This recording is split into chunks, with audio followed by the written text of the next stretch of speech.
posisi masyarakat adat Bangkal dari September 2023 itu mereka melakukan aksi gitu ya, atau mengungkapkan pendapat di muka umum, di mana ini jelas terang itu dilindungi oleh undang-undang. Jadi bukan konteks yang lain. Nah, akhirnya di tanggal 7 itu terjadilah peristiwa adanya penembakan. Tindakan kepolisian yang melakukan penembakan tersebut ini sebetulnya adalah tindakan yang sewenang-wenang, ya, tindakan yang kita bisa nilai brutal, gitu ya, dan merupakan bentuk penggunaan kekuatan oleh kepolisian yang berlebihan, bukan justru kemudian melakukan penembakan. Bahkan kita bisa katakan ini adalah upaya pembunuhan, gitu ya. Tanpa ada peringatan yang patut, polisi ini niatnya membubarkan warga yang rencana menduduki wilayah tersebut. Kemudian dilakukan penembakan gas air mata bertubi-tubi, warga lari tunggang langgang menyelamatkan diri, ditembakin. Jadi, itu yang terjadi. Dalam kasus Bangkal, kami menilai bahwa pihak kepolisian itu gagal ya melindungi bahkan mengayomi warga, karena pada faktanya ada yang meninggal dan proses keadilan bagi korban juga belum didapatkan gitu.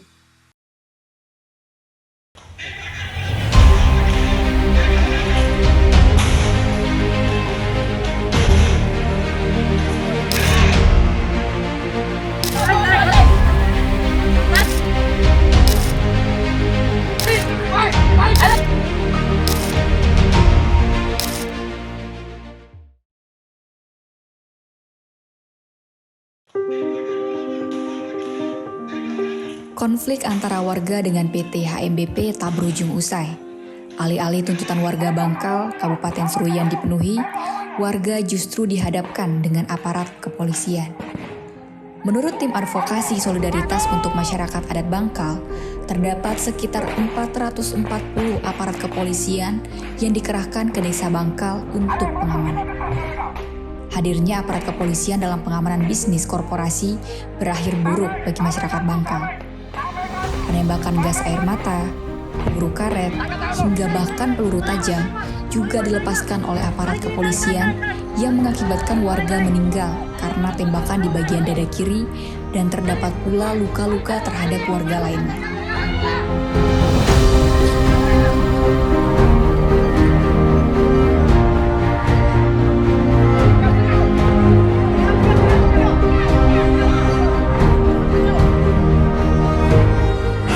Informasi berkaitan dengan korban tentunya nanti kita akan update di sana, apakah itu luka dan sebagainya. Nanti kita pastikan. Yang tentunya anggota kami dari Polres Sabara dan Brimob tidak dibekali dengan senjata tajam ataupun dengan peluru tajam.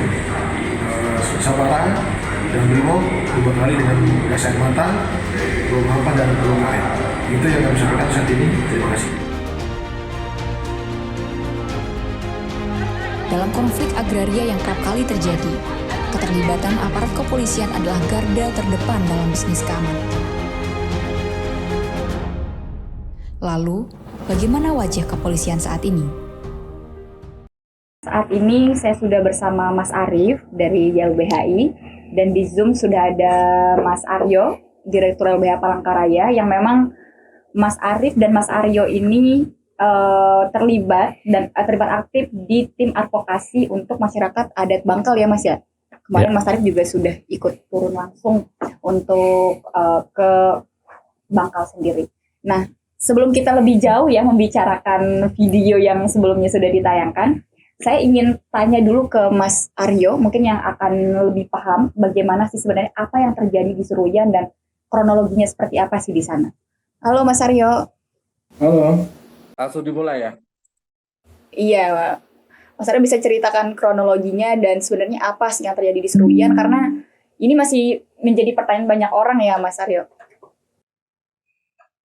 Ya, mengenai kasus yang terjadi di Desa Bangkal gitu ya, di Kabupaten Seruyan, Ini sebenarnya bermuara atau berakar dari adanya konflik gitu ya, di mana warga sana, warga Desa Bangkal itu berkonflik dengan salah satu perusahaan, yaitu namanya PT Hamparan Masawit Bangun Persada atau disingkat dengan HMBP. Nah ini sebenarnya sudah cukup lama menahun gitu ya, sejak 2004, sejak mereka pertama kali ingin masuk ke wilayah Bangkal begitu, warga sudah melakukan penolakan. Namun penolakan-penolakan ini tidak mendapatkan perhatian sampai akhirnya keluar izin dari perusahaan, dari pemerintah daerah gitu. Nah di tahun-tahun selanjutnya itu muncul lagi soal khususnya di 2014 ya, ini karena ada terbit Undang-Undang Perkebunan di mana di sana mengatur soal kewajiban memberikan plasma gitu, 20% di lokasi izin perusahaan. Nah ini sebenarnya yang akhirnya menjadi tuntutan warga sampai di tahun 2023. Nah di proses ini sebenarnya bahwa warga Desa Bangkal itu sejak awal September gitu ya, di tahun 2023 itu sudah intens gitu berkoordinasi dengan pemerintah desa maupun camat dan yang lain-lain gitu ya. Sampai akhirnya di tanggal 16 itu ada surat resmi pemberitahuan untuk melakukan aksi damai di perusahaan. Nah, aksi ini terus berlanjut ya sampai adanya peristiwa yang di tanggal 7. Nah, yang perlu saya garis bawahi di sini bahwa posisi masyarakat adat Bangkal dari September 2023 itu mereka melakukan aksi gitu ya, atau melakukan mengungkapkan pendapat di muka umum, di mana ini jelas terang itu dilindungi oleh undang-undang. Jadi bukan konteks yang lain.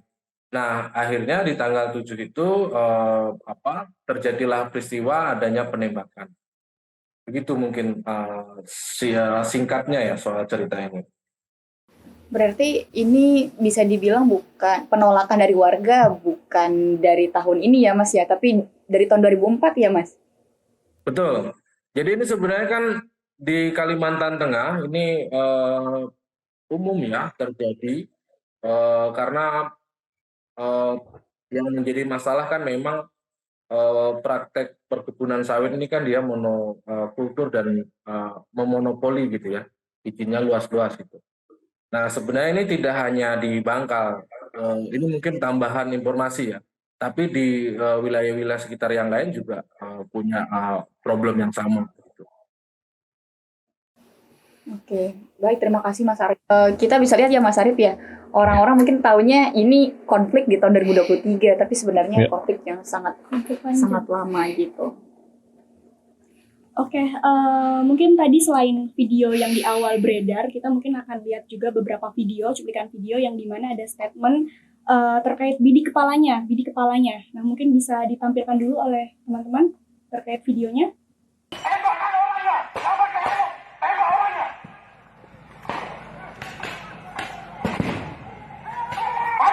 Maju!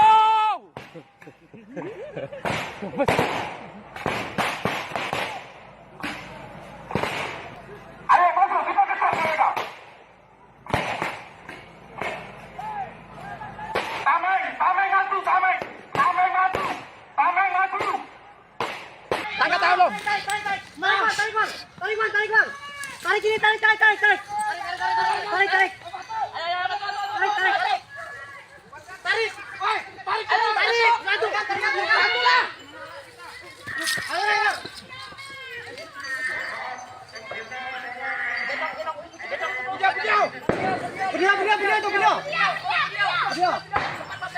Video.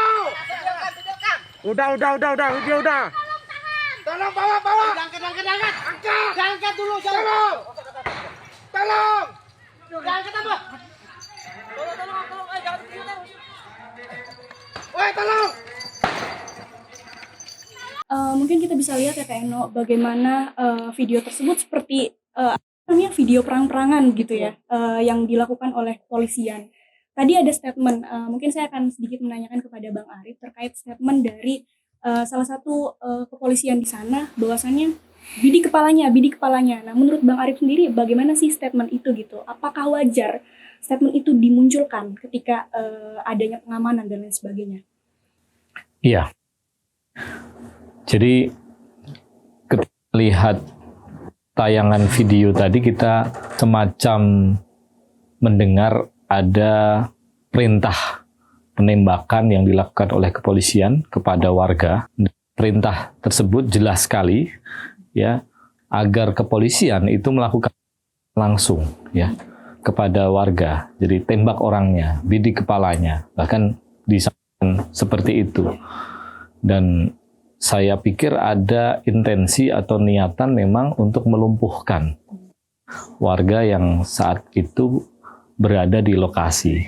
Dan hasil investigasi yang dilakukan oleh tim advokasi sampai pada temuan awal bahwa tindakan kepolisian yang melakukan penembakan tersebut ini sebetulnya adalah tindakan yang sewenang-wenang, ya, tindakan yang kita bisa nilai brutal, gitu ya, dan merupakan bentuk penggunaan kekuatan oleh kepolisian yang berlebihan.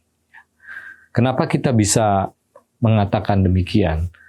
Karena sekali lagi, teman-teman warga desa Bangkal ya, Seruyan itu sedang melakukan demonstrasi, aksi unjuk rasa secara damai. Mereka menuntut hak mereka ya atas plasma gitu ya, terkait dengan izin hak guna usaha sawit di PT HMBP gitu ya. Dan mestinya ketika mereka menggunakan hak konstitusionalnya bahkan secara damai, polisi itu punya tanggung jawab, punya kewajiban begitu ya, untuk memberikan perlindungan dan juga pengayoman kepada warga. Bukan justru kemudian melakukan penembakan. Bahkan kita bisa katakan ini adalah upaya pembunuhan gitu ya. Bahkan kita tahu korbannya sudah jelas gitu ya. Almarhum Gijik gitu meninggal di tempat saat itu, gitu ya. Dan juga satu lagi yang terkena tembakan, ya, dan diduga itu tembakan dari peluru Gijik yang kemudian terkena pada korban berikutnya, Taufik namanya. Dan saat itu kalau tadi teman-teman melihat di video ya, itu selain ditembak begitu ya, secara bertubi-tubi gitu ya, warga juga ditembaki dengan gas air mata yang merupakan itu sebetulnya senjata kimia gitu ya. Nah, tadi saya katakan bahwa ini tindakan brutal, sewenang-wenang, dan penggunaan kekuatan berlebih. Kenapa begitu? Ya, kepolisian ini kan aparat penegak hukum. Ketika mereka bekerja, mereka mesti bekerja berdasarkan aturan hukum yang berlaku, gitu ya. Begitupun ketika kemudian mereka mengamankan aksi, ya, mengamankan unjuk rasa warga. Nah, di dalam berbagai ketentuan ya, ini saya sebutkan ketentuan-ketentuan yang mestinya kemudian dirujuk oleh kepolisian. Pertama, itu ada Perkap ya, nomor 16 tahun 2006 tentang pengendalian massa. Ya. Kemudian yang kedua, itu ada peraturan Kapolri nomor 1 tahun 2009 tentang penggunaan kekuatan oleh pihak kepolisian. Ya. Kemudian yang ketiga, itu ada Perkapolri ya, nomor 8 tahun 2009 tentang implementasi hak asasi manusia dalam kerja-kerja kepolisian. Singkatnya ya, intinya saja dalam ketentuan tersebut, kepolisian itu ketika dalam konteks pengendalian massa, mereka harus memastikan, mereka berkewajiban dikatakan di sana, menghormati hak asasi manusia, melindungi jiwa dan harta benda. Ya, dan ketika kemudian mereka menjalankan tugas, tidak boleh membawa peluru tajam. Ya, itu tidak boleh. Ya. Dan kalau dalam konteks apakah nggak boleh kemudian kepolisian itu melakukan tindakan seperti menembak gas air mata, melakukan bahkan kemudian kalau dalam konteks tertentu melakukan penembakan, katakanlah peluru karet begitu ya, itu mungkin, ya. Tetapi ada syaratnya, ada catatannya, ya. Di dalam Perkapolri yang tadi saya sebutkan ada 3 diantaranya lah ya. Yang pertama itu ada prinsip, yang pertama adalah nesesitas, ya. Ini memang dibutuhkan begitu loh, bukan asal gitu ya. Terus kemudian yang kedua, ini prinsip legalitas, gitu ya. Dan yang ketiga adalah proporsionalitas. Jadi harus berdasarkan hukum juga. Jadi artinya nggak boleh sembarangan tiba-tiba nembak gas air mata, tiba-tiba melakukan penembakan untuk melumpuhkan, bahkan dengan cara yang sangat brutal, menyasar untuk melumpuhkan. Itu nggak boleh seperti itu. Nah, jadi harus ada tahap-tahapannya, termasuk proporsionalitas. Ya, ini juga melihat situasinya. Apakah dengan situasi seperti ini itu seimbang dengan kemudian penggunaan kekuatan, misalkan nembakin dengan gas air mata bertubi-tubi puluhan kali, bahkan kemudian melakukan penembakan peluru karet. Nah, itu betul-betul harus diukur gitu ya dalam konteks 3 prinsip tadi. Yang kita temukan ya di dalam hasil investigasi ternyata situasi di tanggal 7 Oktober itu warga sedang aksi dalam konteks ini, aksinya jangan dibayangkan di Jakarta ya, atau jangan dibayangkan di kota-kota besar. Ini di perkebunan sawit gitu ya. Jadi warga desa Bangkal dan sekitarnya ini mereka menduduki sebuah areal lahan, ya. Jadi mereka aksinya itu adalah menduduki. Dengan cara apa? Mereka membangun tenda, membangun dapur umum. Itu yang sedang mereka lakukan. Dan mereka posisinya baru sedang akan menduduki satu wilayah. Kemudian di sana ada kepolisian yang sudah berjaga. Ya. Jadi posisinya bukan bentrok, ya. Tidak ada gesekan. Tapi posisinya adalah warga sedang mempersiapkan diri untuk kemudian menggunakan lahan itu untuk aksi dengan cara menduduki, tinggal begitu ya. Nah, yang terjadi adalah tanpa ada peringatan yang patut, polisi ini niatnya membubarkan warga yang rencana menduduki wilayah tersebut. Kemudian dilakukan penembakan gas air mata bertubi-tubi, warga lari tunggang langgang menyelamatkan diri, ditembakin. Jadi, itu yang terjadi. Dan itu yang kami temukan. Dan sebetulnya tidak hanya 2 korban tadi yang kemudian mengalami luka tembak. Ada 2 korban lainnya ya yang kemudian luka di lengan kiri dan juga ada yang kemudian tertembak punggungnya. Nah, jadi sebetulnya korbannya bukan hanya 1. Belum kita kalau bicara korban dalam konteks terkena gas air mata. Belum traumatisnya gitu ya, Mas? Iya. Jadi Bu, sebenarnya kalau dibilang upaya pelumpuhan, kalau tadi ada ini ya kata bidik kepala, kan kalau orang dibidik kepala udah ya kalau nggak pasti kita bisa bilang bahwa ini extrajudicial killing. Ya. Pembunuhan di luar proses hukum ini ilegal gitu ya. Dan ini pelanggaran hak asasi manusia. Mungkin menyambung tadi kan Mas Arief sudah membeberkan ini ya beberapa temuan fakta-fakta, tapi aku ingin balik lagi ke Mas Aryo ini yang dekat ya, walaupun mungkin jarak dari LBH Palangkaraya ke berjam-jam ya Mas ya. Mungkin Bang Aryo mungkin bisa update ya sekarang kondisi korban yang kan ada 1 korban meninggal tuh Mas ya, ada 1 korban meninggal dan ada korban luka-luka kritis, itu kondisinya sekarang seperti apa Mas? Ya, sebelum ke sana, mungkin aku ingin jelaskan soal video. Sebenarnya ada 1 lagi video yang dari apa dari sisi yang berbeda gitu ya. Nah, kalau yang di video tadi itu sebenarnya saat kita cek di lokasi, ini dia posisinya di seberang jalan. Ini kita bisa gambarkan. Sebenarnya agak ada pembatas, jadi lokasi kebun sawit yang diduduki ini sebenarnya dibatasi oleh jalan. Dan ini akses jalan lintas itu ya dari desa Bangkal dengan desa yang lain. Nah, posisinya tadi di video yang selanjutnya itu warga sedang lari, termasuk korban. Karena ini nanti akan update apa yang terjadi selanjutnya gitu ya. Nah, artinya memang ini cukup terang dan jelas. Tadi juga sudah disampaikan oleh Bang Arif ya. Jadi ini memperkuat sebenarnya soal tembak kepalanya itu tidak hanya satu video. Mungkin orang akan berpikir atau ada yang bantah bahwa ini bisa edit atau dan yang lain-lain gitu ya.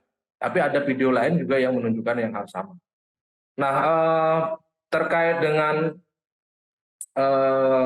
kondisi keluarga korban ya, kemarin kita baru dapat undangan gitu untuk menghadiri 40 harinya, itu jatuhnya hari Senin nanti,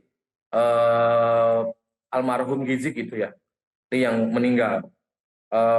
Ya, yang kita dapatkan selama ini bahwa yang paling tidak terima ataupun paling terpukul ya atas peristiwa ini adalah ibu kandungnya almarhum. Dan pada waktu itu saat kita mau bertemu juga beliau atau pihak keluarga mengatakan masih shock dan tidak menerima atas peristiwa ini begitu.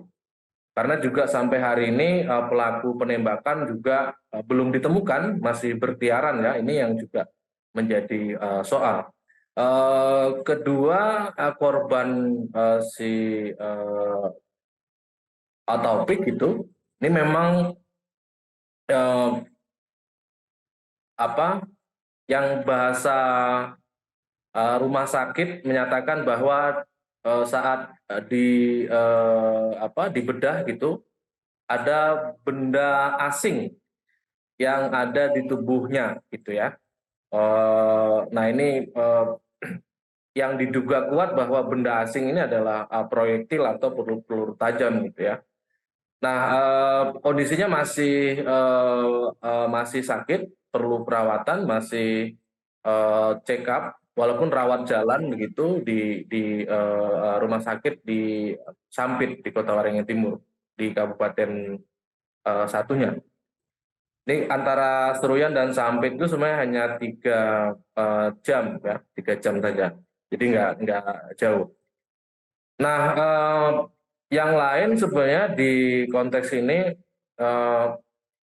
warga khususnya ya yang terlibat aksi sebenarnya hari ini merasa terintimidasi gitu ya, terintimidasi dan kebingungan, bahkan juga ada ketakutan gitu ya.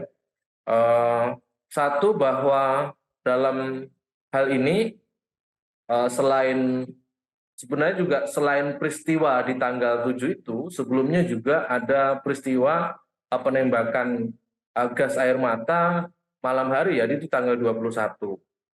Jadi ini peristiwa penembakan gas air mata ini nggak hanya di tanggal 7, tapi di tanggal 21 juga ada. Dan itu ada di dekat kampung, di situ korbannya ada ibu-ibu, ada anak-anak gitu ya. Secara psikologis pasti ini akan mengalami penurunan, dan sayangnya sampai hari ini pun tidak ada upaya untuk melakukan pemulihan gitu ya, untuk healing dan segala macam gitu. Sehingga psikologis warga tentu sangat ketakutan dengan hal ini. Nah, ketakutan atau terintimidasi kedua adalah adanya surat panggilan dari pihak kepolisian ya. Peristiwanya soal tanggal 7, namun pasal yang ada di sana adalah soal melawan aparat. Nah, ini kan jadi seperti apa gitu ya? Seolah-olah malah yang menjadi pelaku dalam peristiwa tanggal 7 itu adalah masyarakat gitu, karena melawan aparat.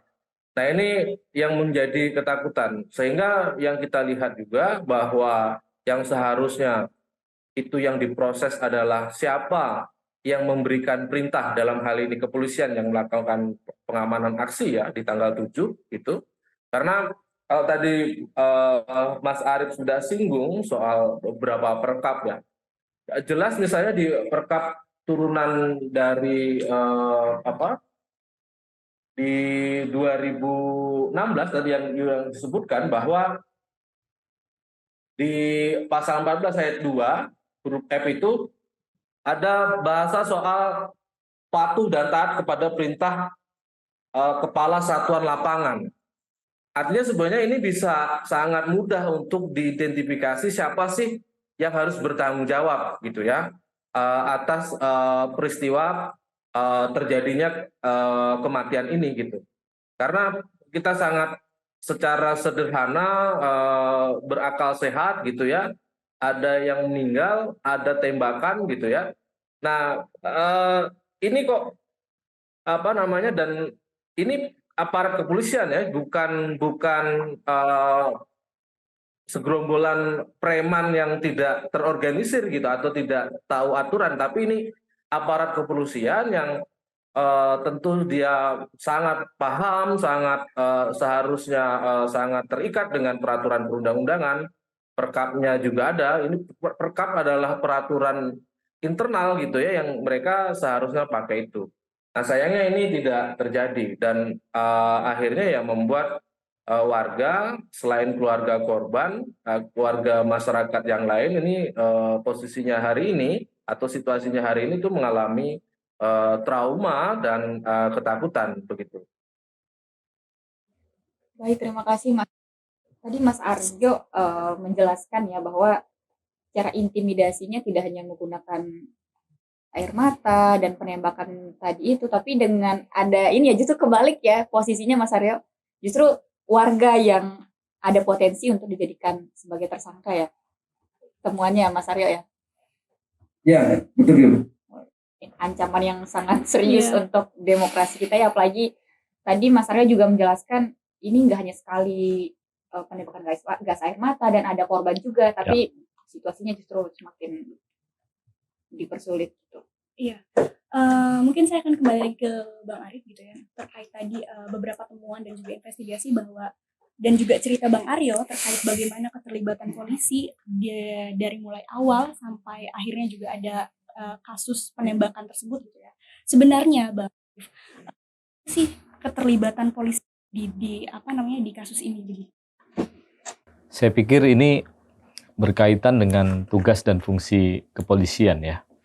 Kita melihat memang dalam kasus ini kepolisian itu punya kewajiban ketika warga sedang menjalankan hak konstitusionalnya menyampaikan pendapat, ya mereka memberikan pengamanan, ya kan, perlindungan sehingga aksi yang kemudian dilakukan oleh warga itu berjalan tertib, aman, terkendali begitu ya. Kan itu konteksnya ya. Nah, meskipun kami juga kemudian melihat ya di dalam investigasi, meskipun ini masih dugaan ya, apakah kemudian kepolisian itu sebetulnya juga punya tugas khusus dalam konteks mengamankan bisnis perusahaan sawit ini. Nah, ini perlu didalami lebih lanjut begitu ya. Sehingga kepolisian bertindak begitu eksesif terhadap warga. Tapi ini perlu didalami sekali lagi. Nah, terkait dengan pengamanan aksi tadi ya, ini yang kita sesalkan ya, kita prihatin ya, melihat bagaimana kepolisian dalam menjalankan tugasnya itu seringkali justru melanggar hukum, bukan kemudian menegakkan hukum, tetapi justru malah sebaliknya. Nah, dan kita bisa melihat di beberapa kasus misalkan ya, di konteks kasus Rempang gitu ya. Hal serupa terjadi gitu ya. Bagaimana penggunaan kekuatan yang sangat berlebihan dan brutal begitu ya. Menggunakan gas air mata secara serampangan gitu. Bahkan setelah juga ditembaki. Ini kan paradoks gitu ya. Dan kaitannya itu dengan pengamanan juga begitu ya. Ini yang saya kira berbahaya ketika Dan penegakan hukum itu tidak dilakukan atas prinsip keadilan, ketidakberpihakan atau independensi, dan juga hak asasi manusia, tetapi berdasarkan prinsip untuk kepentingan bisnis. Jadi bukan untuk kepentingan melindungi hak warga negara atau kemanusiaan, tapi untuk kepentingan bisnis. Ini sangat berbahaya. Akhirnya hukum nanti maaf saja ini bisa dibeli gitu ya. Nah, ini yang kita khawatirkan kalau memang demikian adanya begitu.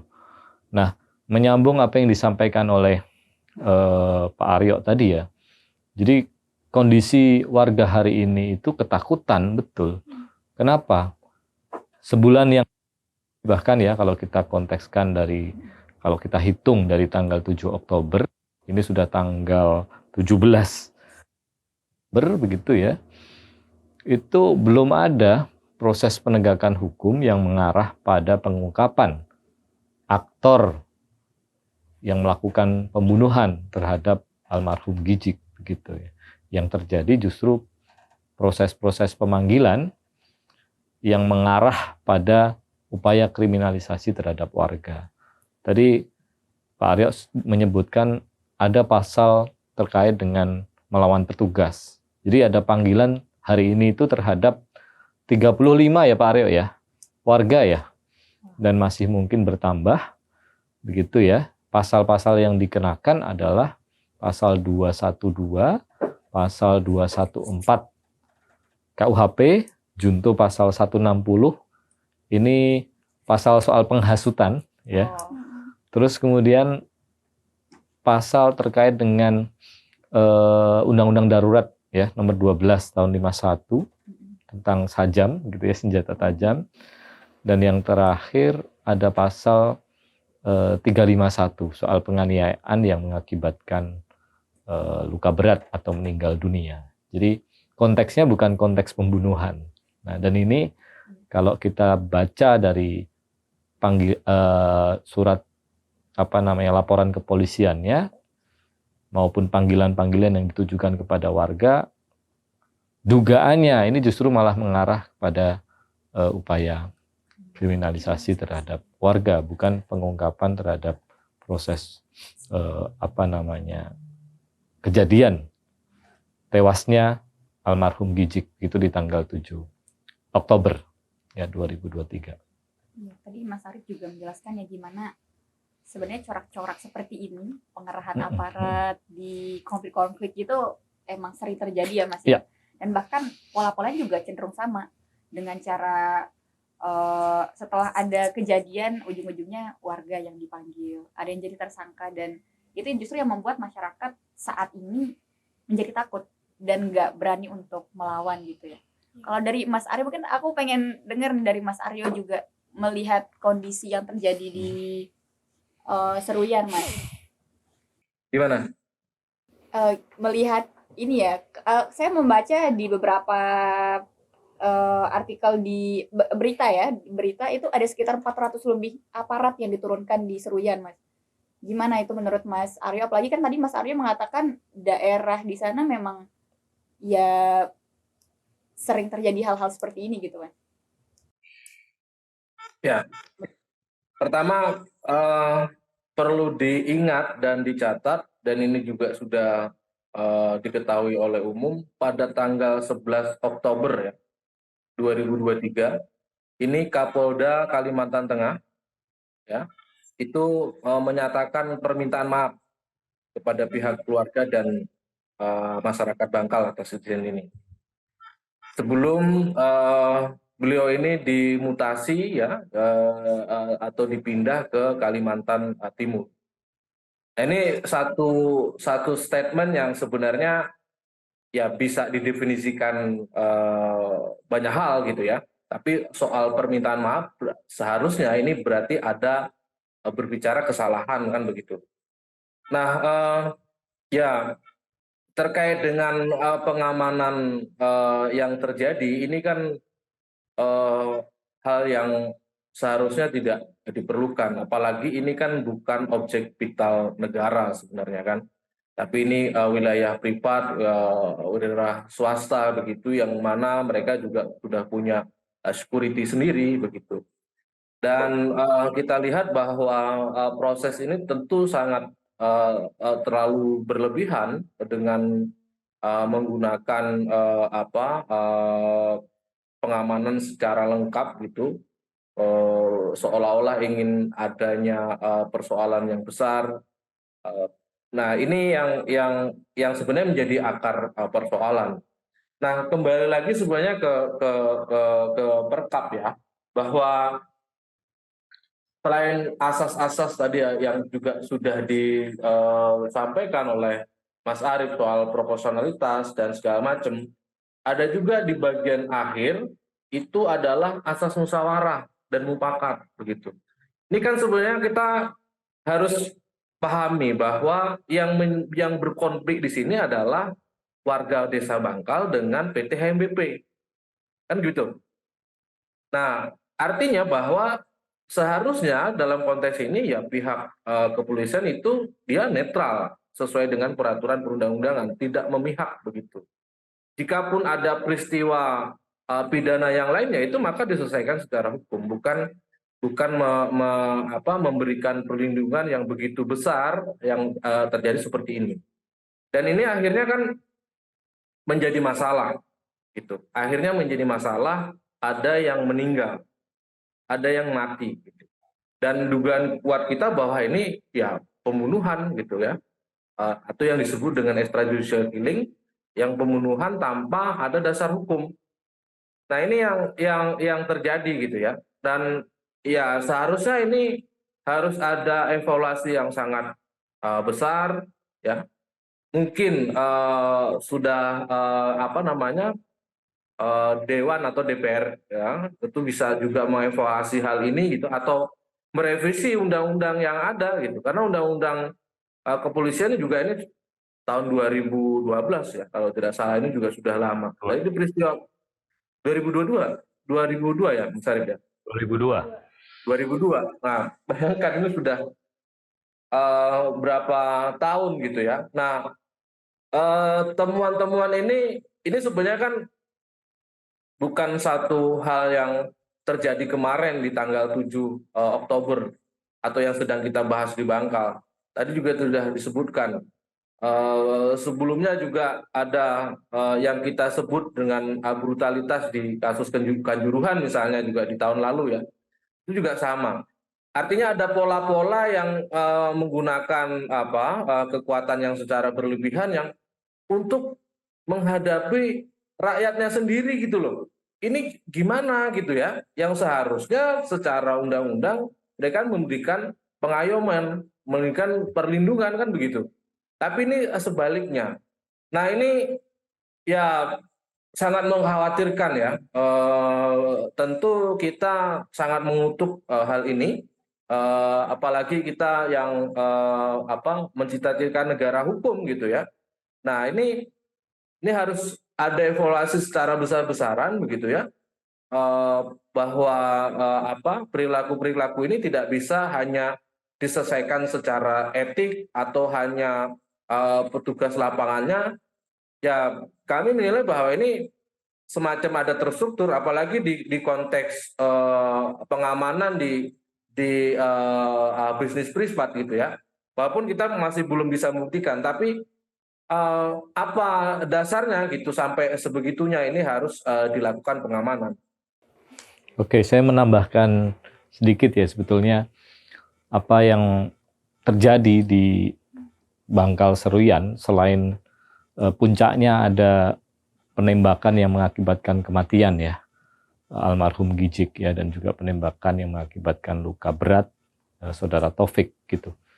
Ada peristiwa-peristiwa yang lain yang saya kira ini menunjukkan arogansi ya aparat kepolisian dalam melakukan proses penegakan hukum ya, yang saya pikir dari hasil temuan kami tim investigasi ini adalah bentuk kesewenang-wenangan ya. Apa saja? Jadi selain penggunaan kekuatan berlebihan tadi yang sempat kita singgung, itu ada juga ternyata peristiwa penangkapan ya, sewenang-wenang, penahanan sewenang-wenang terhadap 20 warga, begitu ya. Bahkan ketika kemudian dilakukan penangkapan penahanan, itu dilakukan juga apa yang disebut upaya paksa yang lain, ya, seperti penyitaan terhadap kendaraan, ya, kemudian penyitaan terhadap barang-barang warga, ya, yang itu dilakukan tidak sesuai dengan prosedur hukum yang berlaku, sebagaimana ketentuan hukum acara pidana, Undang-Undang Nomor 8 Tahun 81. Misalkan, ketika orang itu ditangkap, ditahan, harus jelas atas tuduhan apa, ya, pasal apa yang dikenakan kepada dia, sehingga dia kemudian harus dihadapkan pada penyidik, ya, dan kemudian dilakukan proses BAP. Itu tidak ada. Ya, dan yang menarik adalah banyak barang-barang warga, khususnya kendaraan, itu rusak gitu ya. Setelah kemudian disita oleh kepolisian, dan itu pun penyitaannya tanpa prosedur formil yang sah begitu ya. Nah, dan yang menarik adalah saat itu 20 warga ini dilepaskan dengan syarat begitu ya, tetapi tidak jelas ya. Pada saat itu dilepaskan oleh kepala daerah ya, kepala daerah dan salah satu ketua adat, tetapi tidak jelas mereka dilepaskan itu dalam kerangka penangguhan penahanan atau apa gitu ya, sehingga proses hukum yang berjalan itu betul-betul sumir. Nah, ini yang kami sebut dengan proses hukum yang tidak transparan, tidak akuntabel, dan ya ini upaya-upaya paksa yang kita lihat sewenang-wenang. Nah, yang menarik ketika teman-teman yang tim advokasi yang ada di sana hendak memberikan pendampingan hukum, itu juga ada penghalang-halangan upaya pendampingan gitu. Ini persoalan-persoalan lain yang kemudian terjadi. Di samping itu juga tadi kasus ini sebenarnya bukan hanya di tanggal 7 ya. Ya, tapi sebetulnya dimulai sejak awal bulan September aksinya. Kalau tidak salah tanggal 16. Kemudian ada peristiwa penembakan yang tadi disebutkan Pak Aryo tanggal 21 September. Ini warga yang sedang aksi ini kan sekali lagi ya, ini kan menduduki wilayah tertentu, tinggal di sana, bermalam di sana, makan di sana. Ini ada mobil logistik mau mengarah ke tempat aksi. Ditembaki gas air mata secara brutal oleh kepolisian. Tuduhannya adalah mau menabrak, padahal jaraknya itu cukup jauh. Ya, puluhan meter gitu ya, dan bukan untuk menabrak, mereka mau lewat, mau menyerahkan logistik. Itu pertama. Yang kedua, di tanggal 23 ketika itu muncul berita bahwa ada warga yang kemudian dilakukan penangkapan dan warga resah, kemudian berkumpul. Ketika berkumpul itu ketemu dengan kepolisian, yang terjadi adalah ditembakin lagi gas air mata, bahkan dikejar sampai pemukiman. Nah, ini contoh ya, fakta yang memang terjadi sebetulnya di sekitar tanggal 7. Dan yang penting sebenarnya digarisbawahi adalah ini warga sedang memperjuangkan haknya, hak hidupnya, hak atas pekerjaannya, ya, hak atas masa depannya buat keluarga, anak istrinya begitu ya. Karena memang lahan mereka begitu ini dikuasai oleh perusahaan gitu. Nah, jadi konflik ini juga pada akhirnya bertambah kan, tidak selesai tapi bertambah dengan tragedi kemanusiaan yang terjadi. Ya, mungkin menyambung tadi dari statement Bang Arief gitu ya, terkait tadi Bang Arief juga sudah sedikit mengatakan terkait extrajudicial killing dan lain sebagainya. Nah, mungkin para pendengar podcast RFF Talk juga perlu tahu gitu apa sih extrajudicial killing dan lain sebagainya. Kemudian tadi juga Bang Arief menceritakan terkait adanya diskriminasi, kemudian juga adanya kriminalisasi dan lain sebagainya gitu. Apakah hal ini bisa dikategorikan juga selain tadi extrajudicial killing, itu dikategorikan sebagai kejahatan kemanusiaan, Bang Arief, terkait ini? Iya. Jadi sebetulnya apa yang disebut dengan extrajudicial killing? Jadi ini berkaitan dengan hak hidup ya. Hak hidup ini kan hak asasi manusia yang tidak boleh dicabut ya. Dan sebetulnya pengaturannya secara lebih khusus ada di ICCPR ya, yang memang mengatur soal itu. Dan kalau kita kaitkan dengan pelanggaran HAM berat, itu ada di Undang-Undang 26 tahun 2000 ya, yang memang kemudian menegaskan ya tidak boleh orang itu kemudian dibunuh lah bahasanya begitu ya, dengan alasan apapun itu ya. Meskipun ada upaya untuk menghapuskan itu di sebagian negara masih ada, misalkan pidana mati, tapi itu harus dihapuskan gitu ya. Nah, extrajudicial killing itu sebetulnya lebih mengarah kepada orang itu tidak boleh kemudian ini bicara dengan kayak tadi ya, pidana mati itu masih istilahnya dalam upaya untuk dihapus gitu ya. Tetapi bagi negara-negara yang sudah meratifikasi ICCPR itu pelan-pelan harus kemudian menghapuskan pidana mati ya. Sehingga tidak ada lagi nanti yang namanya pembunuhan atas nama menegakkan hukum pidana. Harapannya begitu.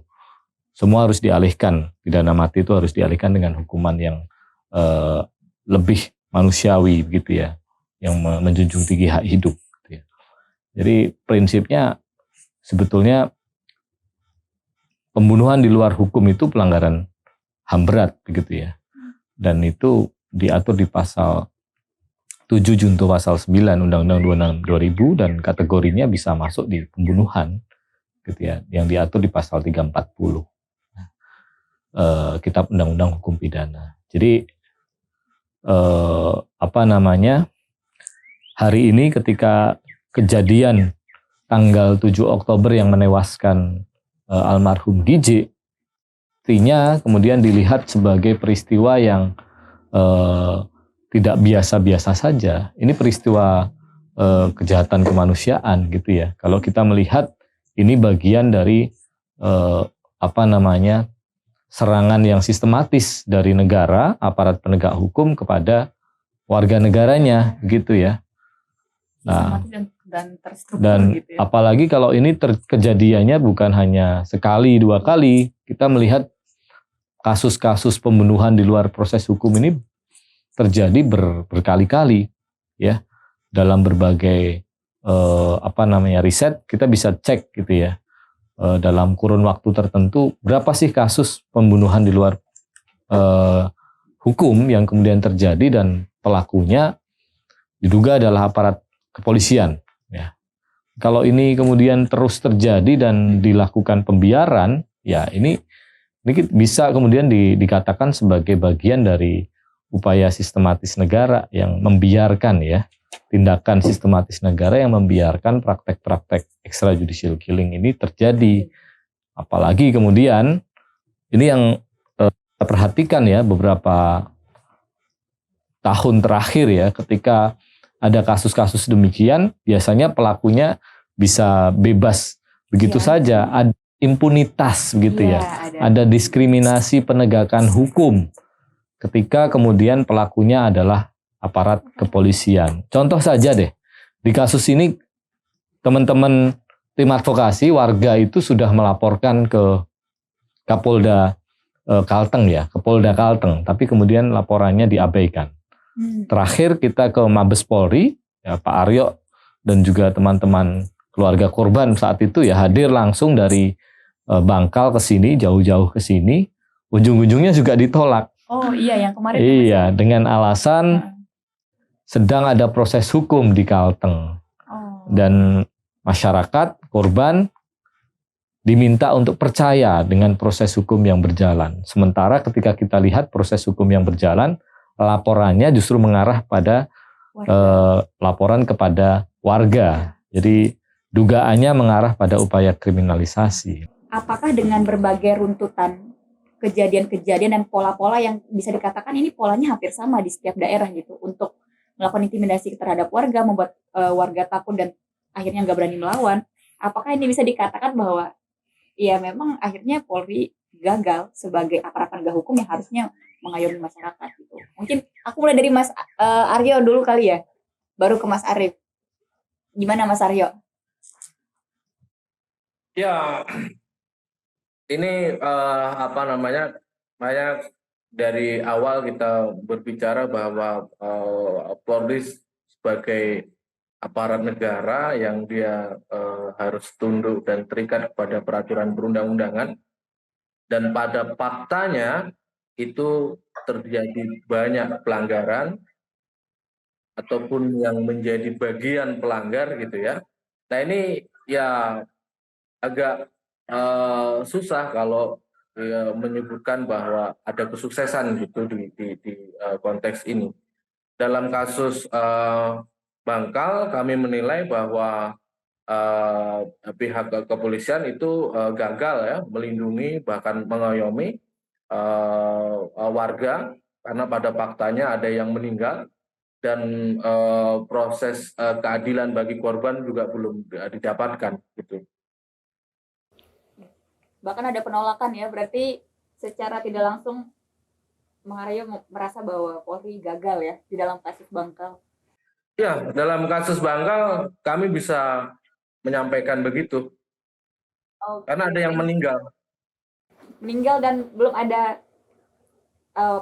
pertanggungjawaban apapun ya. Kalau Mas Arif sendiri gimana Mas Arif? Terutama karena Mas Arif banyak menangani kasus-kasus serupa ya. Soal berhadapan dengan kepolisian gimana Mas Arif? Iya.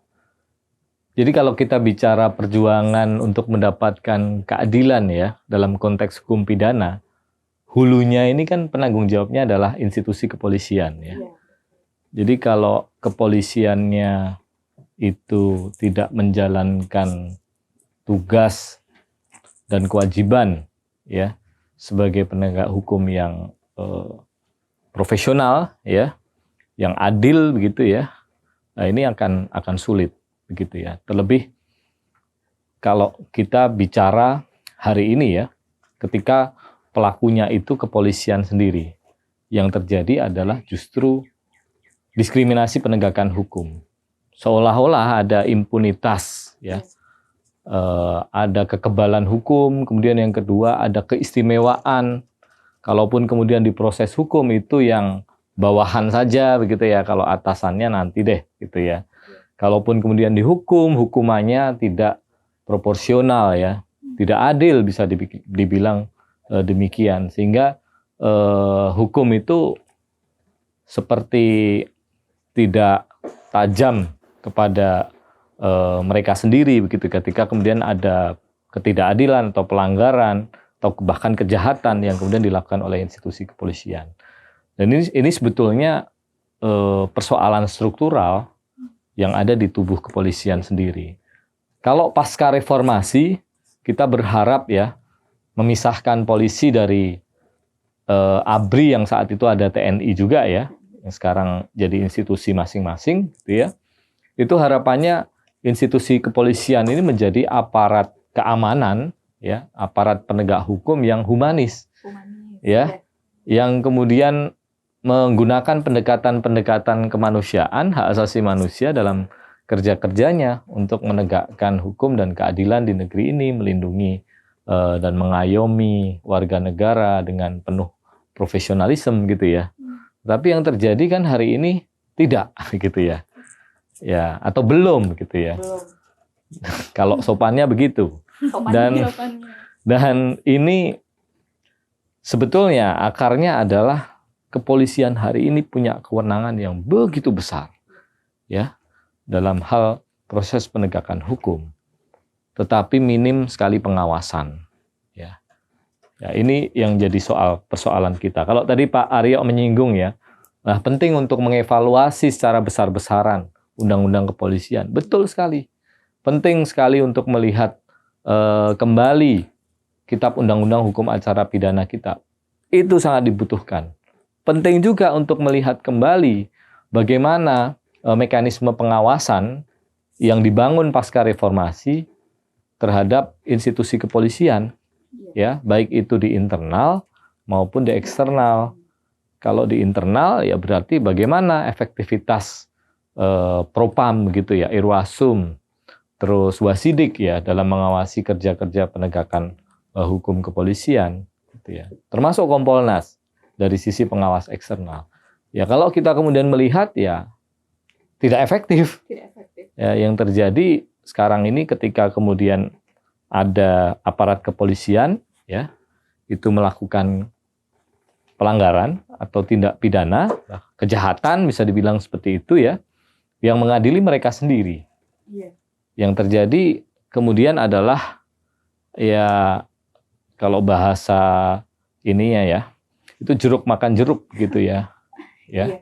Ya ada problem kultural, ada problem struktural, psikologis ya terkait dengan kesatuan korps lah ya.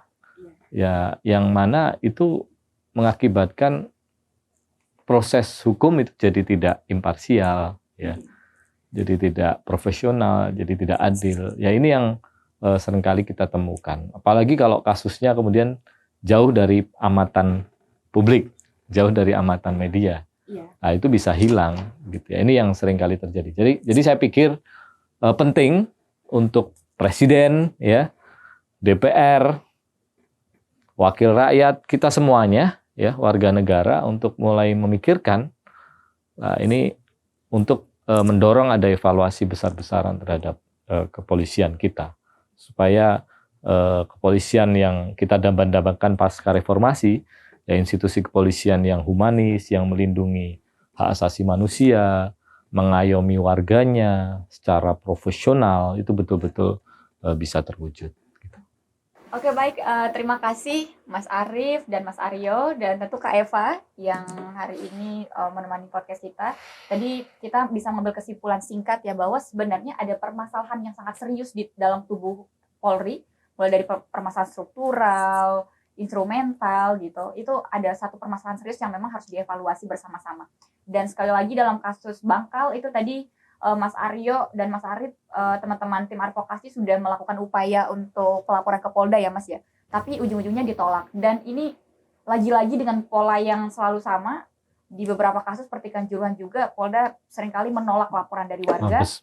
Di Mabes ya. Di Mabes, dan harapannya ini tindakan praktik-praktik impunitas tidak terus-menerus terjadi di dalam tubuh Polri. Jadi teman-teman semuanya, untuk podcast kali ini, di episode keempat, itu saja yang akan kita bahas dan akan ada terus episode-episode selanjutnya yang akan membahas lebih banyak isu-isu lagi. Sampai jumpa!